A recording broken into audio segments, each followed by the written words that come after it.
For this week, we will discuss about arrays. So in our previous module, I have shown you how to create variables and store data in them. And in each case, the variables created could be used to hold a single item of data. How, though, would you deal with situation in which you had to create and handle a very large number of data items? So an obvious approach would be just to declare as many variables as you need. So declaring a large number of variables is a nuisance, but simple enough. For example, let's consider a very simple application that records 7 temperature readings, one for each day of the week. Say for example, we have here the temperature readings class. Here's the main method. So we have double, meaning to say it's a decimal. We have temp1, temp2, temp3, temp4, temp5, temp6, and temp7. So we have more code. We'll go here. So here we have declared 7 variables, each of type double, and as temperatures will be recorded as real numbers. So far, so good. Now to write some code that allows the user to enter values for these temperatures, getting the temperature is easy. So assuming we have created a scanner object, keyboard, so as shown below. So just like this. So max temperature for day 1, so temp is equals to keyboard dot next double. So definitely it would be stored in our temp1 variable. So but how would you write the code to get the second temperature, the third temperature, and all the remaining temperatures? Well, you could repeat the above pair of lines for each temperature entered, but surely you've got better things to do with your time. So essentially, you want to repeat the same pair of lines 7 times. So you already know that a for loop is useful when repeating lines of code a fixed number of times. Maybe you could try using a for loop here. Okay, so for example, for getting the user input, we will use loop. Okay, so this looks like a neat solution, but the problem is that there's no obvious instruction we could write in the for loop that will allow a value to be entered in a different variable each time the loop repeats. So as things stand, there is no way around this, as each variable has a distinct name. Okay, so we cannot use for loop in order to carry out assigning values to our variables from temp1 to temp7. So ideally, we would like each variable to be given the same name, temperature, say, so that we could use a loop here, but we would like some way of being able to distinguish between each successive variable. And in fact, this is exactly what an array allows us to do. So an array is a special data type in Java that can be thought of as a container to store a collection of items. So in our previous modules or lectures, variable is one-to-one, meaning to say if you have one variable, you can assign one value to it. Okay? But an array is different from our variable. So it is a special data type wherein you could contain more than one variable, okay, compared to our variable, or more than one value to a single variable. Okay, so these items are sometimes referred as the elements of the array, and all the elements stored in a particular array must be of the same type, but there's no restriction on which type this is. So for example, an array can be used to hold a collection of int values or a collection of char values, but it cannot be used to hold a mixture of int and char values. Okay, so for example, it's just like a set or list in your discrete math, or let's say algebra. I'm not sure if you have already encountered those lectures wherein you were able to create a variable or container for multiple elements or values. Okay, so let's look at how to use arrays in your program. So first, you need to know how to create an array. Okay, so array creation is a two-stage process. So first, declare an array variable. So you have to give a name to your variable, and then the second one is to allocate memory to store the array elements. So an array variable is declared in much the same way as the simple variable, except that a pair of square brackets is added after the type. So for example, if an array was to hold a collection of integer variables, it could be declared as follows. So it's just like in our variable. Let's say we have variable int and x is equals to 5. So but this time if you want to create this as an array, so you have to put square brackets. Okay, so for now in our example we have this declaration. So int array sum array. So this sum array here is the name of your array, then semicolon. So meaning to say we haven't assigned a value to that sum array. We just declare it. So we haven't assigned any value to it. Okay. Next, so here a name has been given to the array in the same way you would name any variable, and the name we have chosen is sum array. And if the square brackets were missing in the above declaration, this would just be a simple variable capable of holding a single integer value only. Okay, not actually yes, well actually a single integer only would be able to hold on this simple variable. But since this is an array, it has square brackets, meaning to say this is an array. Okay, so but the square brackets indicate this variable is an array. Okay, allowing many integers values to be stored. So to declare an array temperature containing double values, you would write the following. So just like in our sum array, so since this is a double, I mean say it's a real number or it's a decimal number, it has a point, so we have to declare as double and then indicate the square brackets to make this as an array. Okay, array of temperature. Okay, so now at the moment this simply defines temperature to be a variable that can be linked to a collection of double values. So the temperature variable itself is said to hold a reference to the array elements. So a reference is a variable that holds a location in the computer's memory known as the memory address. So where data is stored rather than the data itself. Okay. So here at the moment the memory address stored in the temperature reference is not meaningful, as the memory that will eventually hold the array elements has not been allocated yet. So meaning to say we haven't assigned a value to our temperature. So meaning to say it's just a container here. Okay, doesn't have any value. So this is stage 2. So what information do you think would be required in order to reserve enough space in the computer's memory for all the array elements? Well, it should be necessary to state the size of the array. So what is the maximum number of elements required by the array? So also, since each data type requires a different amount of memory space, so it is also necessary to state the type of each individual array elements, and this will be the same type used in stage 1 of the array declaration. Okay, so we have a declaration of array here, and then the array type and size are then put together with a special new operator. So for example, if we required an array of 10 integers, the following would be appropriate. So for example, like this. Remember our sum array later, or sum array. Remember our sum array a while ago. So we have to assign a value or size to that array. So meaning to say this sum array variable would hold 10 integers. Okay, so new. And say we're going to allocate memory to our memory address, or we assign a memory address to that array. So we have an integer with the size of 10 elements. Okay.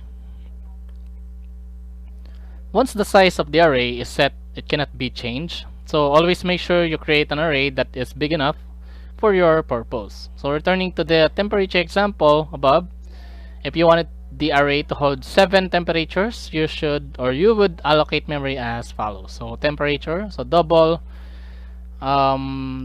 array temperature, so it's equals to new double, and then the size is 7. So let's see what effect the new operator has on our computer memory by looking at the image. So upon declaration, or upon assigning the double, which has a size of 7 to our temperature, meaning to say we have created different blocks of memory address which is inside our temperature.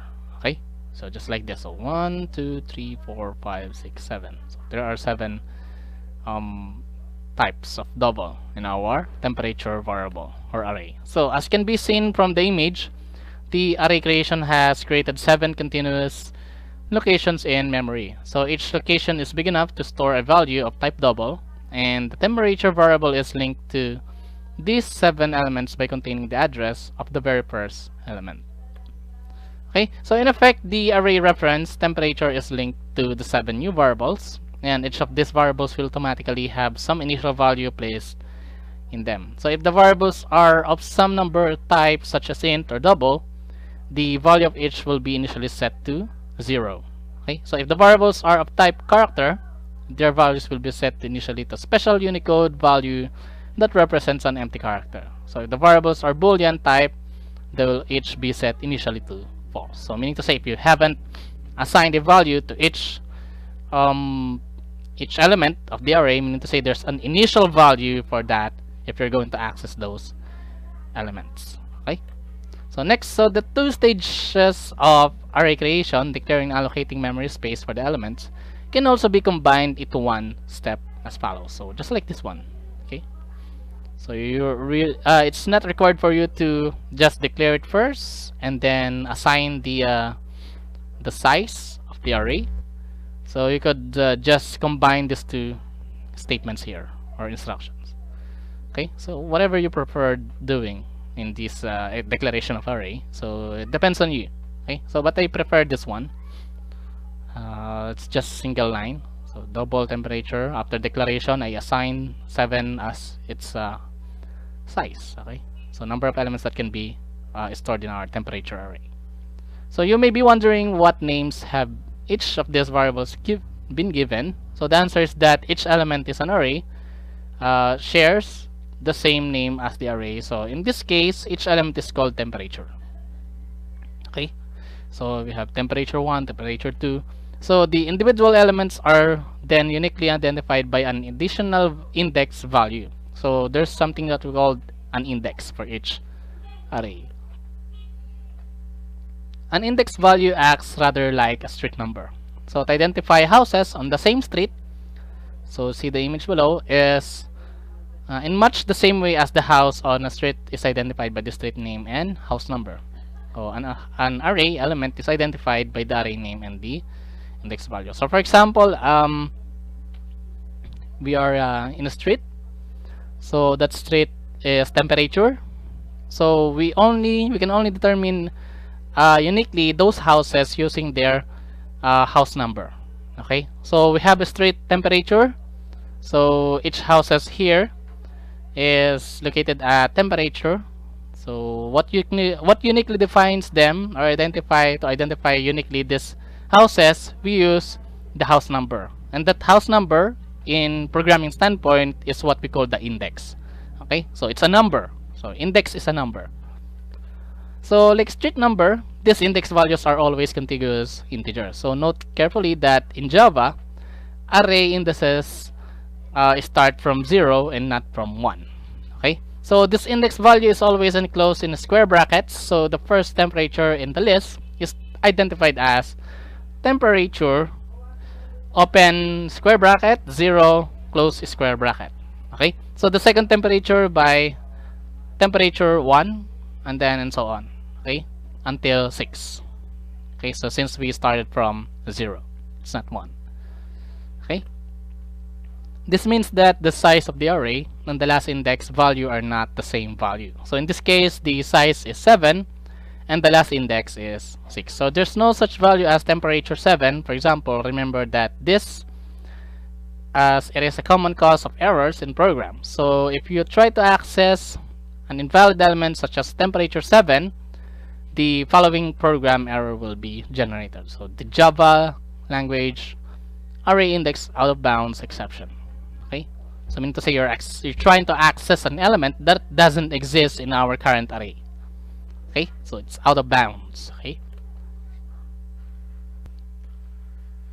and this type of error is called an exception. So you will find out more about exceptions in the remaining modules, but you should be aware that very often exceptions will result in program termination. So meaning to say that if you encounter an exception just like this one, the array index out of bounds exception, it would automatically terminate or stop the running of your code. Okay, so usually when an array is created, values will be added into it as the program runs. So if, however, all the values of the array elements are known beforehand, then an array can be created without the use of the new operator by initializing the array as follows. So for example, you know already the elements or the value of the elements to be stored in our array. So meaning to say, you could just declare this temperature as just like this one. So you have to create or type the open and close curly brace, and then inside of it are the list of the real numbers, or the let's just say the elements or values inside the open and close curly brace. So there's a separator comma for each elements, meaning to say it's a separator for you to distinguish which one is the first element, which one is the second element, the third, fourth, and so on. Okay, so the initial values are placed in braces and separated by commas. The compiler determines the length of the array by the number of initial values, in this case 7. Each value is placed into the array in order. So temperature 0 is set to 9, temperature 1 11.5, and so on. And this is the only instance in which all elements of an array can be assigned explicitly by listing out the elements in a single assignment statement. So once an array has been created, elements must be accessed individually. Okay, so accessing array elements. So we have already discussed, or we're already able to create an array of elements. Okay, so once an array has been created, its elements can be used like any other variable of the given type in Java. If you look back at the temperature example, initializing the values of each temperature when the array is created is actually quite unrealistic. So it is much more likely that temperatures would be entered into the program as it runs. So let's look at how to achieve this. So whether an array is initialized or not, values can be placed in the individual array elements. So we know that each element in this array is a variable of type double. So as with any variable of the primitive type, the assignment operator can be used to enter a value. So meaning to say, the only thing you have to remember when using the assignment operator with an array element is to specify which element to place the value in. So for example, to allow the user of the program to enter the value of the first temperature, the following assignment could be used, again assuming the existence of scanner object keyboard. Okay, so for example, we wanted to assign a value, a user input, to our first element in our temperature array. So what is the first element, or what is the location of the first element in our array? So we know that the first index in our array starts from 0 up to 6. If there's a 7 element in our array, so 0 to 6.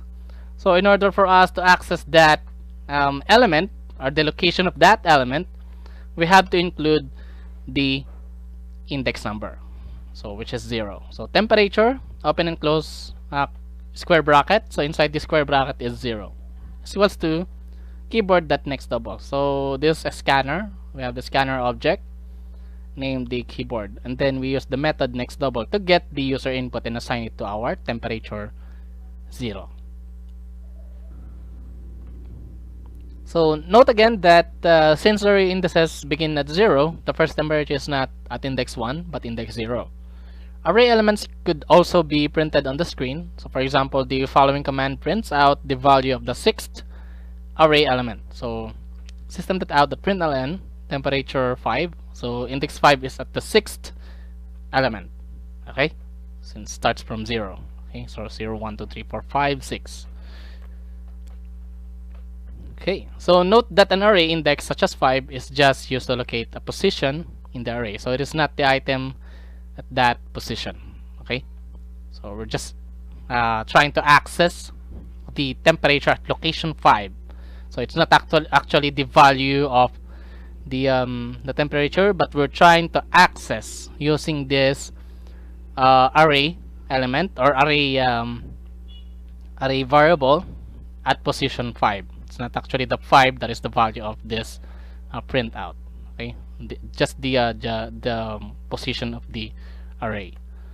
Okay, so for example, assume that the user enters a value of 25.5 for the first temperature in the array. So the following statement, system.out.println temperature for day 1 is plus temperature 0. So would then print out the message temperature for day 1 is 25.5. So we just access um, the element or the value in this location 0 of our temperature array. Okay, so statements like this or like the println command above might seem a bit confusing at first. So the message refers to temperature for day 1, but the temperature that is displayed is temperature 0. So remember though that the temperature at index position 0 is the first temperature. So after a while, you will get used to this indexing system. Okay.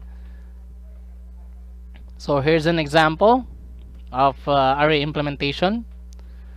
So we have scanner, temperature readings, so scanner keyboard, new scanner, and then double temperature, and then temperature is equals to new double. So you could just directly assign this temperature with new double 7. So as you can see here, there's a semicolon here. So but you could just directly assign the size of this temperature to our temperature variable. Okay. So for int I is equals to 0, so I is less than temperature dot length. So meaning to say the length of the temperature, which is 7, and then I plus plus. Okay. So system.out.println enter the max temperature for the day. So I plus 1, and then temperature I, so keyboard next double. So you could just try this out on your machine. So let's see what would be the output. Note how length was used to control the 2 for loops. Do we have 2 for loops here? Not sure. Maybe it's only 1. And then here is sample test run. I'm not sure why I said here that 2 for loops. I'm not sure where's the other for loop. Okay, so maybe it's just 1, just a typo. So here's a sample test run. So enter max temperature for day 1, day 2, day 3, day 4, day 5, 6, 7. So once you entered the this temperatures, then definitely here's the output. I think there's a missing for loop here, because it should the first for loop should only accept the temperature for each day, and then the second for loop should display the temperature for each day. So maybe you could just improve this program here in order for us to in order for you to check how this work. No, so you could just maybe you could just let's say separate this one to another for loop, this line here, just to display this arrays of numbers or a result for each element. Okay, so the first for loop should accept only the user input and assign it to our array, and then on the second for loop we have the println to display all the temperature that is entered by our user. Okay, so that's all for now for our array. I hope that you learned something new. Thank you and God bless.